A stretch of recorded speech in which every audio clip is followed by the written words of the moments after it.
할렐루야. 예, 오늘 우리 말씀 속에서 이 다윗의 충직한 부하 우리아의 이야기와 그에 반해서 참 비겁하고 심지어 더럽기까지 한 이 다윗의 이 몰락과 타락의 모습을 보게 됩니다. 도대체 이 사람이 누군가 싶죠. 물맷돌 하나 들고 적진을 향해서 나아가던 이 골리앗을 무너뜨렸던 그 용맹함이 더 이상 다윗에게 보이지 않습니다. 뿐만 아니라 사울의 옷자락을 베고 그 옷자락을 벤 것으로 인하여서 마음이 아파서 하나님 앞에 이 후회하고 또 여러 가지로 또 많은 이 상념에 잠겼던 그런 이 순수함, 이 다윗의 순수함도 전혀 일도 보이지가 않죠. 뿐만 아니라 이 다윗의 모습 속에서는 이 하나님의 언약궤가 예루살렘에 들어왔었을 때 너무 기뻐서 그 앞에서 춤을 추면서 주를 찬양하였던 그런 하나님을 향한 열정과 사랑도 전혀 일도 보이지가 않습니다. 이 사람이 어떻게 이렇게 변할까? 이렇게 변할까? 성경이 우리에게 현실적으로 다가오고 또 우리가 성경을 깊이 묵상할 수밖에 없는 이유가 바로 이겁니다. 왜냐하면 아마 이게 무슨 왕의 기록이라고 우리가 생각을 해봅시다. 그럼 우리나라 뭐 왕조실록도 있을 것이고 또 무슨 뭐 또 내려오는 또 여러 가지 뭐 전설가 뭐 삼국유사 뭐 이런 거 있겠죠. 좋은 얘기를 안 써놓죠. 아니, 나쁜 얘기를 안 써놓죠, 절대로.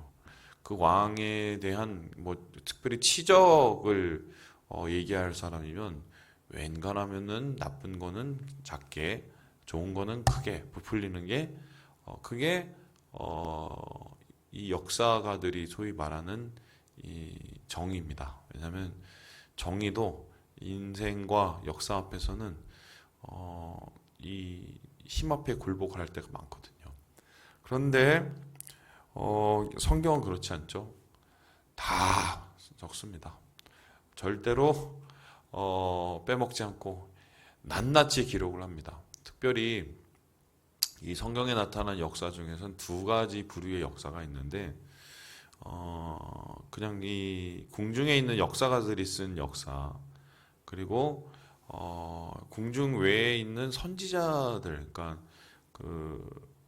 그쵸? 선지자들이 쓴 이제 그 역사가 이제 두 개 존재해요.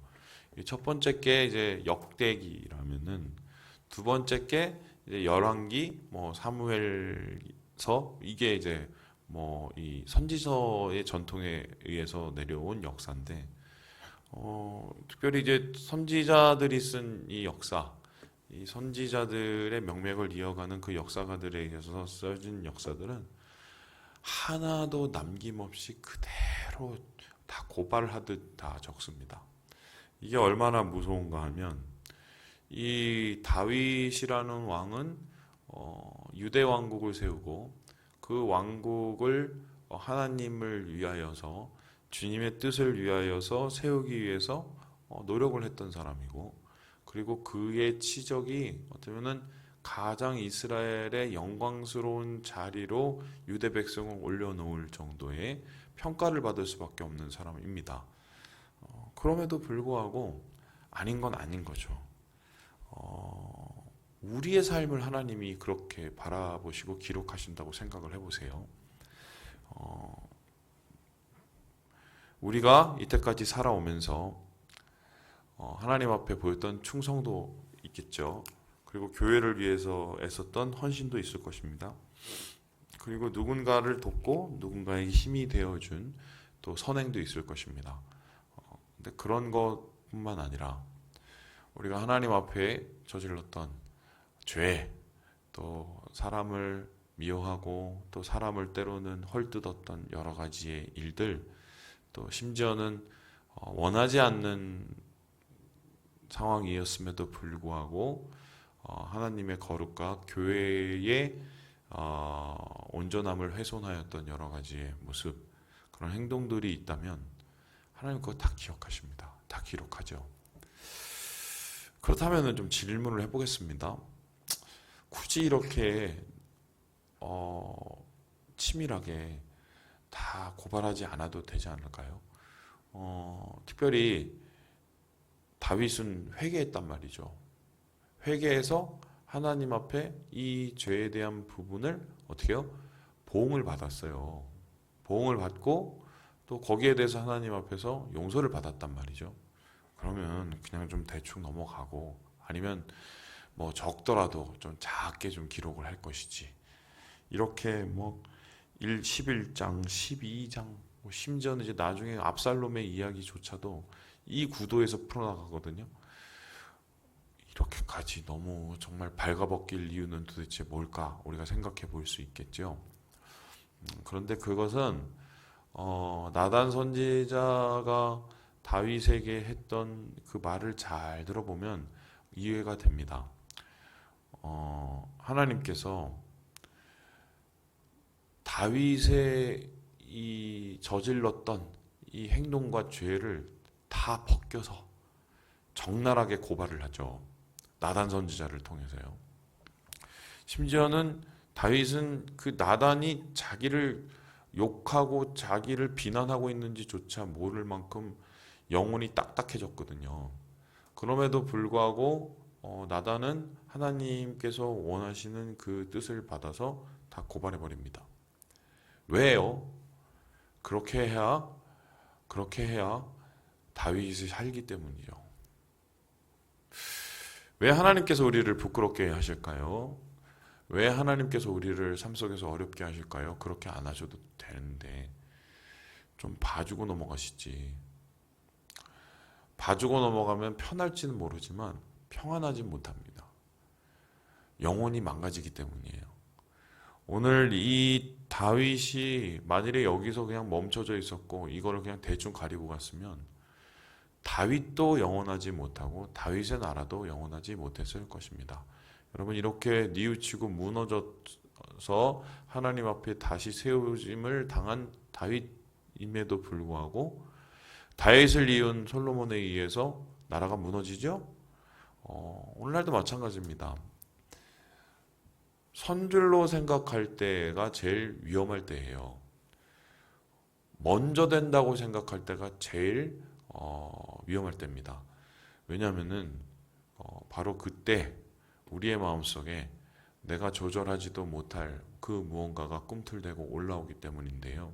바로 오늘 다윗을 괴롭혔던 것은 자만이요. 또한 다윗을 괴롭혔던 건 또한 그의 마음속에 있는 여러 가지의 어떻게 해요? 게으름, 또 그 다윗을 괴롭혔던 것은 그의 마음속에 있는 자기 합리화라는 죄악이 다 올라오게 됩니다. 자, 그렇다면 오늘 말씀을 우리가 조금 더 구체적으로 살펴보므로 한 신앙인이 어떻게 이렇게까지 무너져 있을 수밖에 없었는지를 우리가 살펴보고, 그렇다면 우리가 비슷한 상황에서의 죄를 경험했을 때 어떻게 그것으로부터 탈출할 수 있는지도 한번 좀 살펴보도록 하죠. 오늘 말씀을 보면은 좀 정확하게 한 세 가지 포인트가 있어요. 우리 함께 1절의 말씀을 같이 한번 읽어보겠습니다. 1절의 말씀입니다. 시작. 그 해가 돌아와 왕들이 출전할 때가 되매 다윗이 요압과 그에게 있는 그의 부하들과 온 이스라엘 군대를 보내니 그들이 암몬 자손을 멸하고 라빠를 에워쌌고 다윗은 예루살렘에 그대로 있더라.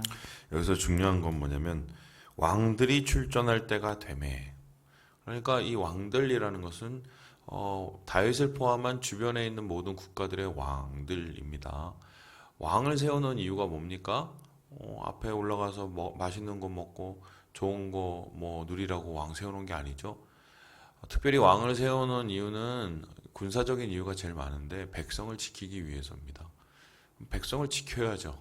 그러면 출전을 해야죠. 전쟁을 해야죠. 어떻게 합니까? 안 나가죠. 여기서 되게 중요한 말씀이 있죠. 그대로 있더라. 그대로 있더라.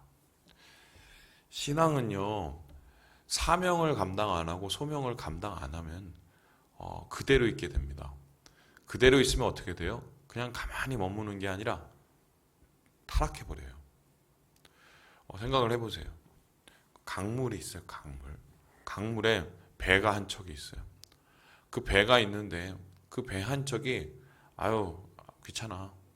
나 그냥 가만히 있을래. 가만히 있으면 가만히 있습니까? 어떻게 해요?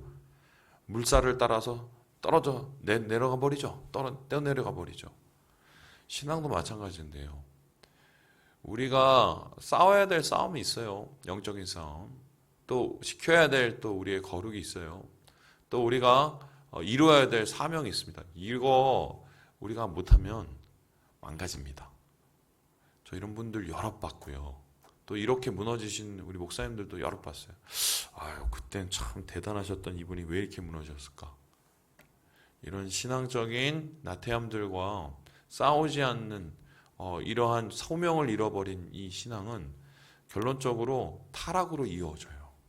그래서 지금 여러분 제가 뭐 솔직하게 말씀을 드리면 코로나를 핑계로 그대로 있기가 얼마나 좋습니까? 그죠?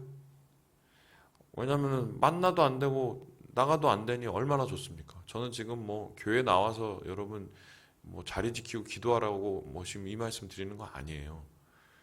우리가 어디에 있든 감당해야 될 사명과 우리가 유지해야 될 신앙의 기초가 있거든요. 그거 못하면 언제 우리도 어떻게 넘어질 줄 몰라요. 바로 오늘 이 다윗을 통해서 그대로 있는 신앙의 위험성을 우리가 보게 되는 거죠. 두 번째로 우리가 이 말씀을 통해서 보게 되는 것은 무엇입니까? 우리 함께 4절의 말씀을 같이 한번 읽어보도록 합니다. 4절입니다. 시작. 다윗이 전령을 보내어 그 여자를 자기에게로 데려오게 하고 그 여자가 그 부정함을 깨끗하게 하였으므로 더불어 동침함에 그 여자가 자기 집으로 돌아가니라. 다윗이 그대로 있다가 뭐 전날에 밥 먹고 심심해서 옥상에 올라가 보니까 좋은 구경하죠. 저기 보니까 여자가 목욕을 하고 있어요. 예. 여러분 여자가 목욕을 하고 있는 걸 보고 지금 이 사무엘 기자가 죄라고 얘기합니까?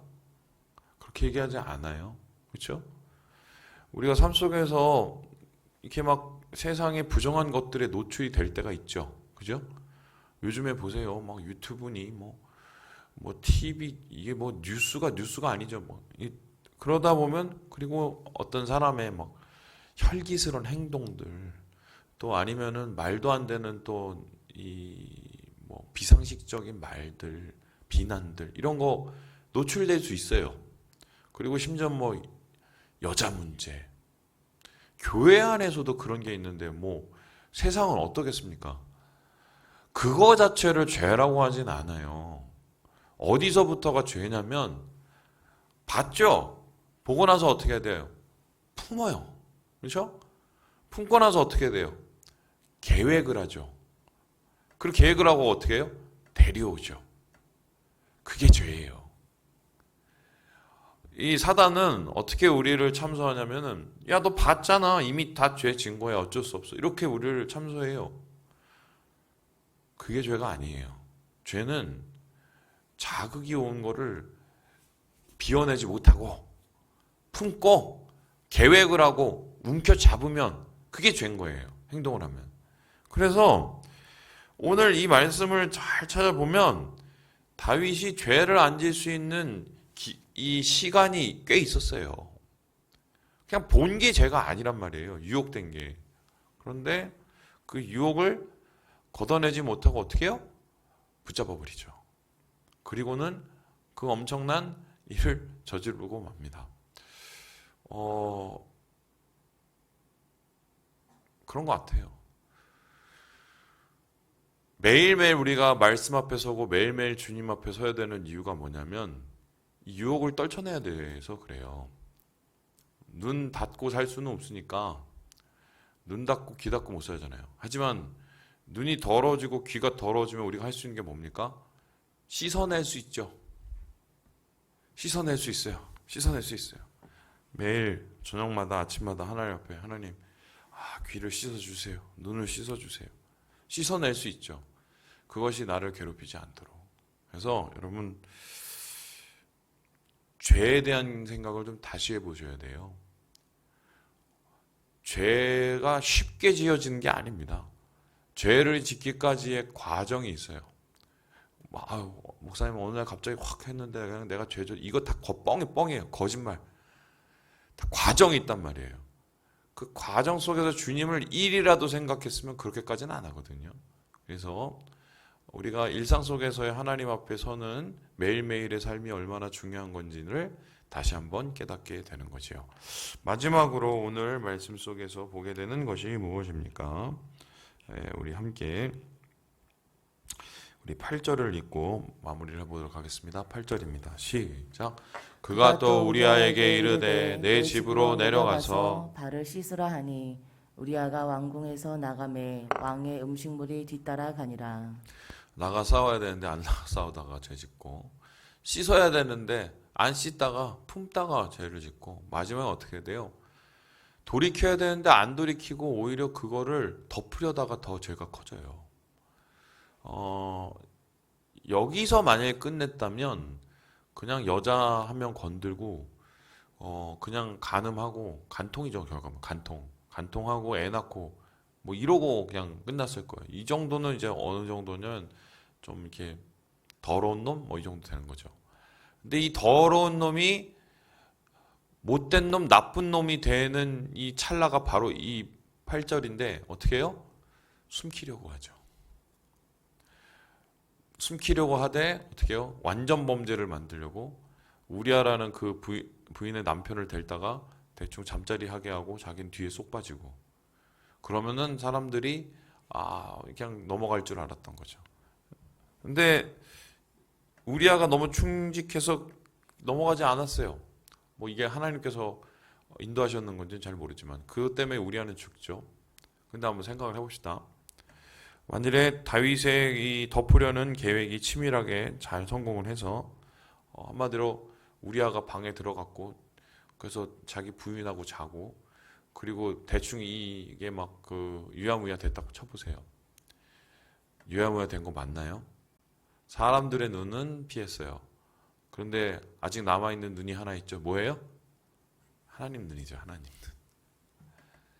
신앙이 망가졌다는 것을 구체적으로 표현하는 게 바로 요 장면이에요. 하나님 눈을 전혀 인식하지 못해요. 신앙은 뭐냐? 하나님 앞에 매일매일 서는 거예요. 하나님이 어떤 분이시며, 하나님이 지금 어떻게 나를 바라보시며, 하나님이 어떻게 역사하시는지를 매일매일 기억하는 것이 그게 신앙이거든요. 그러니까 우리가 말씀 보고 기도하죠. 그런데 다윗은 지금 영적인 타락 가운데 있는 나머지 사람만 보이지 하나님은 전혀 보이지 않습니다. 전 이런 신앙인들 많이 봤어요. 저도 그랬었고요, 한때는. 신앙은 하나님 보는 게 아니라 사람 보는 게 아니라 하나님 보는 거죠. 그런데 사탄은 계속해서 우리를 자극해서 사람만 보게 합니다. 물질만 보게 합니다. 그리고 우리를 타락하게 만들죠. 결과적으로 나중에 돌이켜야 될 때 돌이키지 않으니까 더 커져 버리죠. 그리고 어떻게 돼요? 다윗의 가문이 쑥대밭이 돼 버립니다. 오늘 이 말씀을 통해서 우리가 다시 한번 깨닫게 되는 것이 무엇인가? 우리도 다윗처럼 무너질 수 있어요. 그게 정당화되지는 않아요. 그렇다고 해도. 하지만 다윗에게는 돌이킬 수 있는 기회가 얼마든지 있었어요. 그 돌이킬 수 있는 기회를 그때그때 포기해버리니 더 큰 나쁜 놈이 됩니다. 돌이킬 수 없는 가정의 비극이 이루어지게 되고요. 여러분, 이 말씀을 좀 바라보시면서 저는 이렇게 얘기하고 마무리하고 싶은데, 지금이라도 늦지 않았다. 예, 오늘이라도 늦지 않았다. 주님 안에서 하나님의 눈을 인식하시고 다시 돌이키며 주님한테 돌아갈 때 주님이 우리를 통해서 주의 은혜를 이루실 줄 믿습니다. 그렇게 은혜 가운데 살아가시는 오늘 하루 되시길 주님의 이름으로 축원합니다.